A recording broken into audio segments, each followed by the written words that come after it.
আমি যখন সরস্বতী ঠাকুর তৈরির জায়গায় গেলাম তখন চারপাশে এক অন্যরকম আবহ অনুভব করলাম। ছোট একটা ঘর, কিন্তু তার ভেতরটা যেন শিল্প আর বিশ্বাসে ভরা।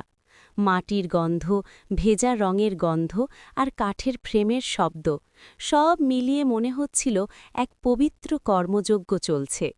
একপাশে দেখলাম ছোট ছোট সরস্বতী ঠাকুর, কারো মুখ এখনো সম্পূর্ণ তৈরি হয়নি, তারও হাতে বীণা বসানো হচ্ছে। আবার কিছু ঠাকুর প্রায় সম্পূর্ণ, সাদা শাড়ি পরে শান্ত মুখে বসে আছেন।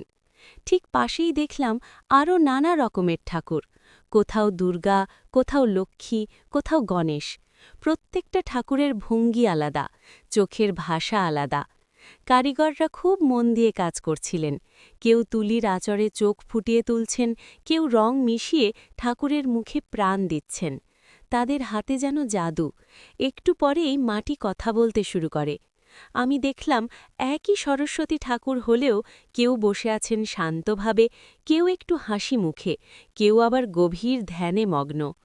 ওই জায়গাটায় দাঁড়িয়ে মনে হচ্ছিল এটা শুধু ঠাকুর বানানোর জায়গা নয়, এটা জ্ঞান, শিল্প আর বিশ্বাসের জন্মস্থান।